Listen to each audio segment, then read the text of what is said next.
Please, Guardiola, please. Continue to... Yes. Don't ever change. Don't ever change. Don't change. Proceed in the Champions League. I want you to play Edison up front. I want you to play John Stones as a winger.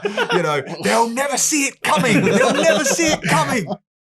Welcome back. We're back. We're back to Yahoo Footballing Weekly after the long festive holiday break. Welcome back to you. Thank you for watching all our clips and YouTube and TikTok and everything else over the holidays. We do appreciate it. In case you've forgotten, I'm co-host Neil Humphreys. I'm co-host Chia Keong, and this is our good old friend and fat Manchester City fan, Haizam Shah. Welcome. Thank you for having me again. Wow. Is it like the third time? Third time, yes. Third time lucky. Yeah. We would give you a match ball, but we got no budget. No budget. I just thought I'd pay a quick tribute. Mexico 70 to the man, Pele. This is my tribute. See? Good old Pele. Rest in peace, Pele. Did you ever meet Pele? Just no, briefly. I did not. That's one pity on mine. It still bothers me to this day, right, that I resigned, I think, I left Straits Times in November 2001. And then in December 2001, he came to Singapore. I don't know if you remember this. And he did an ST readers Q&A, right, Q&A which thing. I was going to do. And then I left. You see, you should have waited a month. You see, it's all ST's fault. It's all ST's fault. Okay. So I didn't met Pele. But yes, Just put it great in. footballer, changed football forever. Right, let's get into it straight away. English Premier League is back. It's resumed after the World Cup. What do you think the winners and the losers are? Let's start with your mob, Manchester City. Not bad. Not bad. Not bad. I'm not complaining. No complaints. And we're still second in table. Yeah. So not too bad. I don't think we suffered that many injuries. So I feel like it's still a good season to go look ahead. Didn't the performance makes you look forward? It wasn't. They drew 1-1. Against I think Everton. the Everton one was quite a surprise. But then again, we realized that it's just typical City. Like games that we should win, just make it hard draw. And then games that we thought that it's gonna be a huge fight. Chelsea. Now look, before we get the world's smallest violin out, and I'm playing devil's advocate here, just for fun, I detect a small, slight touch of the Ronaldos about Manchester City, meaning that I watched them play the other week without Haaland when they rested him. They played well without him. Ooh. And not only did they play well without him, they looked a little bit like the old Manchester City, where it was faster, more intricate, more interplay. Of course, when they play Haaland, they have to play a different game altogether, whip balls in quickly to the box, which has served Haaland very well. But it was probably one of the best team performances I've seen from City this season. And Haaland wasn't in it. Are you sowing the seeds? Are you getting a touch of the Ronaldos? No. If you look at it now, at least we know that there's a plan B and plan C. That's a way to put it. Yeah. So your plan A is what? No. Just love balls to the freak? Plan A just long ball to Haaland. Plan B, then we play the Man City way. Plan C is that you listen to the fans. Then we did, that weird formation that Pep had, with Cancelo on the right, and then so we have a plan. But when I was in England, you did drop points against, was it Palace? We dropped points against Everton. Everton. Sorry, Everton. Yeah, I saw the highlights of that game. Weren't great. Manchester City weren't great. What's the problem there? I honestly thought once the World Cup concluded and the EPL resumed, I actually thought by second, third week of January, you'd have reeled in Arsenal, but it's not happening. I think the World Cup hangover is still affecting every club, especially City. So I feel that maybe that game it showed that the players that played in the World Cup had that fatigue in that sense. It's not affecting Man U. It's not affecting Rashford. or for that matter, Arsenal. It's not affecting Arsenal. They were 7 points ahead until that 0-0 draw with Newcastle. I think they have. So it's just whether you have it early or you're gonna have it somewhere down the road. So where would you say you are right now, Man City? It's a weird situation because I still think the vast majority of people think Man City will win the title. Even though Arsenal are doing fine, they've managed to escape injury. We can move on to Arsenal a bit. Saka, he had a mild knock, but it's not too bad. Odegaard is playing well. Some of the second stringers who came in. You say Jesus is out for 3 months. You barely missed him. Surprisingly, I was expecting that Arsenal fans will be alarmed with the fact that when Jesus got injured. But I think the fact that Arteta managed to kind of we know we can play without Jesus there, and then the team is kind of clicking. So I think that's props to Arsenal. And so where are Man City then? Out of 10, why are they not quite there yet? Is it because they're still settling Haaland into the side, even though he's a top scorer and everything? I think with Pep, he still wants his ideology of football in place. With Haaland, he gives that added dimension. But then again, you can see that Haaland is kind of like that we don't want to play him too much. Because if he gets injured, that's where the problem is going to start. But then again... What problems? You won without him? I mean, if you look at it, like, if that's the continuation, if like we're winning like comprehensive without Haaland, then questions can be asked. But then again, I feel like it's like we have like plan B or plan C for that matter. As a City fan, I feel like we still need to have that kind where we can play the Pep way, or we need to have a plan B or even plan C for that matter. Is this the point where I'm supposed to care? I mean, West Ham doesn't even have a plan A. What are you talking about? Maybe you serve them well for the Champions League. I think when the Champions League, you tiki-taka too much, then maybe Haaland being... Which, all jokes aside, was why he was signed. That's why he was signed. Because in the Champions League, it was Real Madrid, right? You were literally inches away. I mean, they had one or two chances. I think it was Raheem Sterling missed a couple. Yep. And that was why he was signed.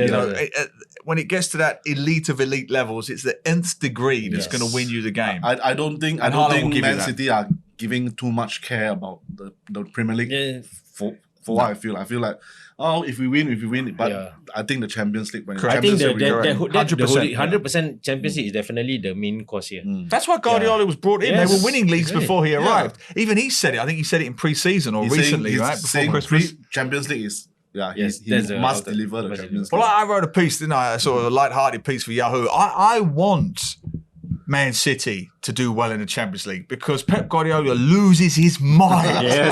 He becomes this schizophrenic Jekyll and Hyde monster. Instead of going to plan B, he went to plan D. He goes to plan Z. MC squared. The best part, remember that I think against the Chelsea game was that he listened to the fans. Like, okay, you want these players to play this formation. So he had this weird formation where, like, how the hell do you put, Cancelo on the right?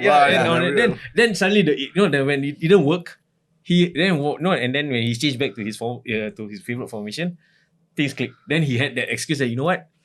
I do it best. Just keep quiet. No. I love Guardiola. Guardiola is really a shit house. Please, Guardiola, please continue to don't ever change. Don't change. Proceed in the Champions League. I want you to play Edison up front. I want you to play John Stones as a winger. They'll never see it coming. Madness. Honestly, Guardiola in the Champions League, he just goes nuts. All right, let's bring it back. Another winner, I think, will be Manchester United. Yeah, I think won all their 4 matches since the Christmas break, and they're looking very, very well done. And everybody was saying, "Well, you get rid of Ronaldo, this is what happens." Do you agree or not? I agree 100%. And it's not just that. He was the symptom rather than the actual malaise or illness, which was the lack of discipline. Luke Shaw said it himself. Before Ten Hag came in, they pretty much did as they wanted. He had a real dying days of the Roman Empire about it, like Galacticos just running amok in the dressing room. Solskjaer, I think he was too weak. Rangnick was a joke. No one took Rangnick seriously. Solskjaer was, as you say, too weak. I love Louis van Gaal, but he had this almost paternal uncle feel about him. His ego, I think. And Mourinho just polarized too many people in the dressing room. But that's the funny part, Like I see, like with United fans, they are both divided in that sense. Like compared to before Ten Hag, right? They felt that Solskjaer was the best out of the worst. Really? Kind of like that. I think he was the best for Manchester City. I think he was the best for Liverpool. I mean, for the first season, I think he did better. I think he got everybody like in a good mood to play. But the thing is, the good mood became like lazy mood. I think everybody like, I'll play by myself. I'm not gonna push too hard for the team because everything is cool here. We got a manager who doesn't demand too much, But I think when Eric Ten Hag came, everything is by the rules. You gotta follow my rules. Correct. Marcus Rashford is late, overslept. Brilliant. Nope, you don't start. I don't care if you are scoring goals. Terrific. Yeah. Which Solskjaer would not have done. Yeah. And you can answer it with your original point, which is Ronaldo. Pep Guardiola does not sign Ronaldo. In fact, he didn't. That was why he went to Man U in the first place. Ronaldo's people put the feelers out. Yeah. City didn't want him. Klopp does not sign Ronaldo. You can go down the list. I don't even think Eddie Howe would take Ronaldo for Newcastle, even though he's got the money, theoretically. The only one who took him was Solskjaer, and it was a mistake. And now there's this thing called the Ronaldo rule being set up in Manchester United. Yeah. So no more will the Manchester United pay more than £200,000 per week for any player now. I mean, this is all rumors. I mean, but obviously there's some truth in it. But this. Now after the Ronaldo experiment, everybody is like going on a refreshing new thing, like all about the team right now. But Ten Hag is doing it in a way that, say, David Moyes didn't, where David Moyes just came in when he took over at Manchester United and thought, I've got to be angry and I've got to be disciplinarian almost for its own sake. I mean, as I wrote in a piece for Yahoo, he famously sat Rio Ferdinand down and showed him videos of how Everton used to defend. He's showing the greatest centre-back of his generation how to defend by watching old Everton videos. That was just being a disciplinarian for its own sake. He says, I'm the boss.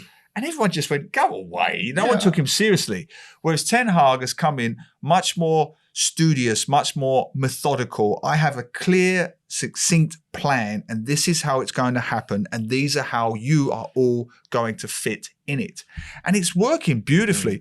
And not only that, I think he's the first manager at Manchester United since Ferguson where players are actually proving they are being coached better in the way that Klopp is a master. He makes all of his players better.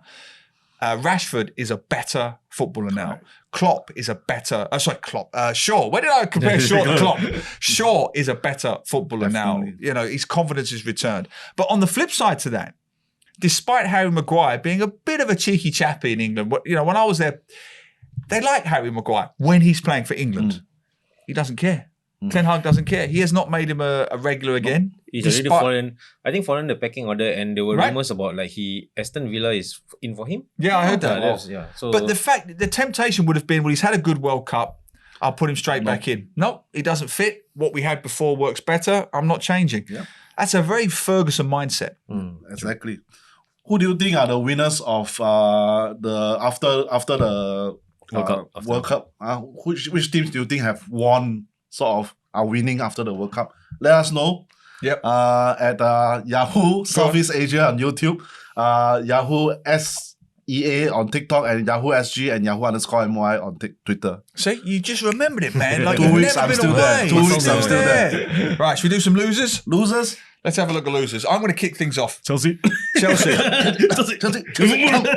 can also plug my Yahoo column, which is available on all Yahoo platforms. Oh my God, that team is in shambles right now. I feel sorry for Graham Potter to a degree. Okay. As I said in the piece, we'll get there's pluses and minuses to this, but on a broader sense, if he gets fired soon, and I think if he loses the next 2 games or doesn't get them, because I think I'm going to say Palace and Fulham, but they're winnable games anyway. They're winnable games.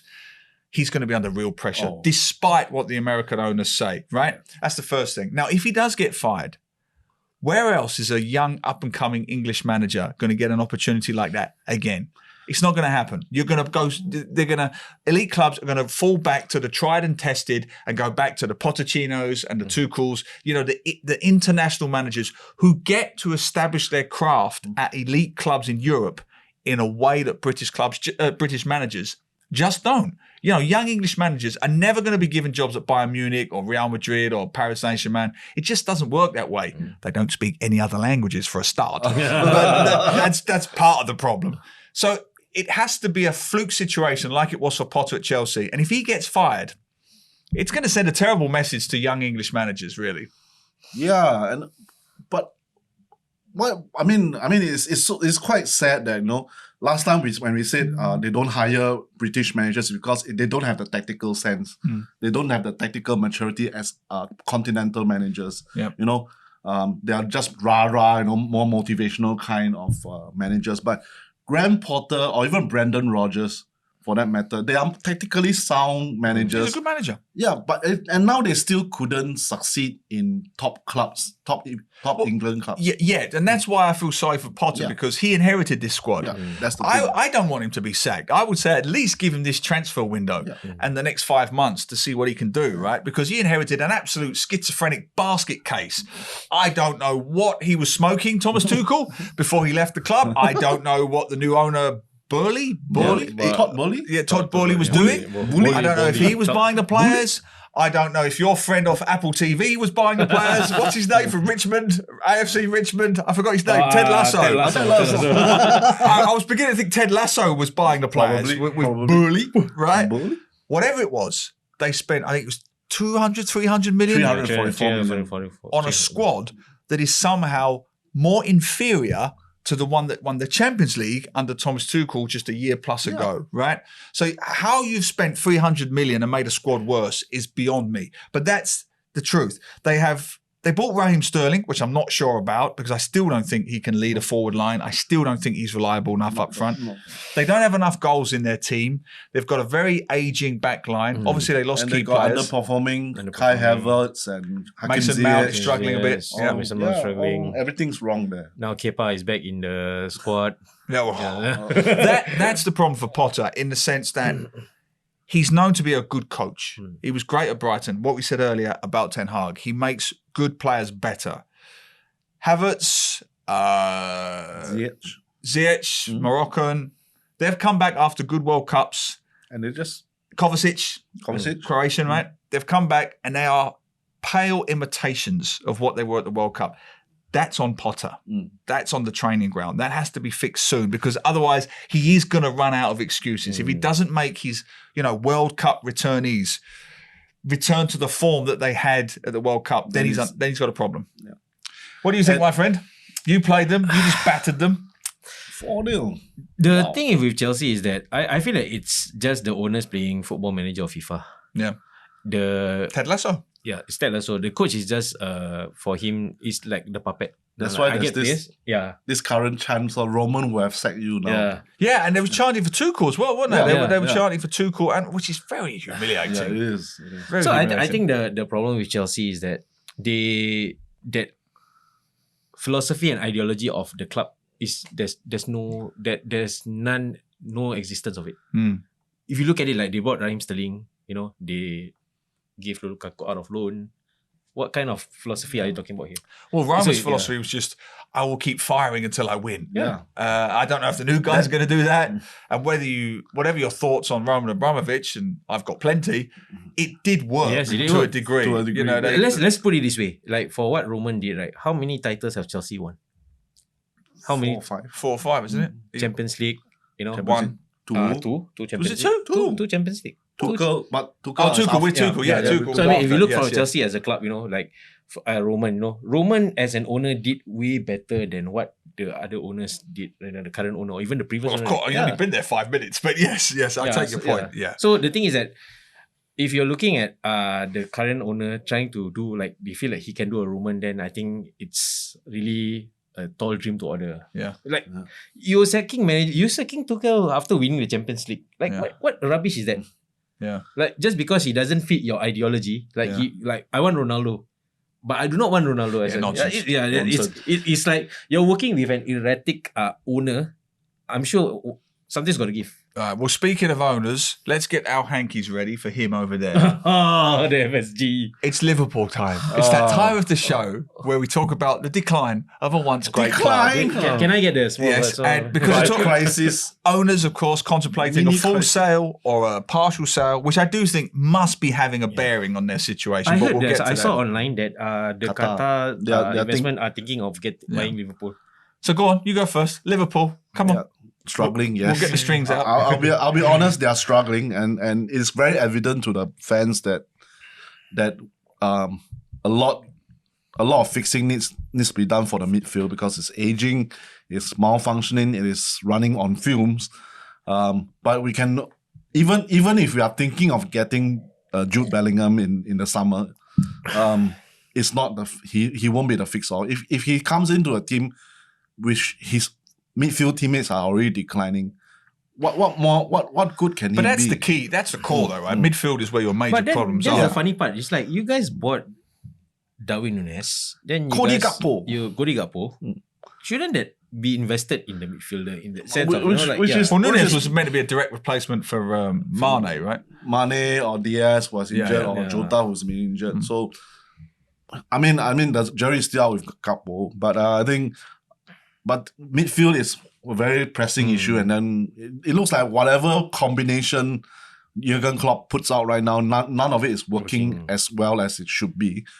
And obviously, a lot of anger is not directed at Klopp. No, he has too much goodwill for doing that. It is directed at the owners, FSG owners, for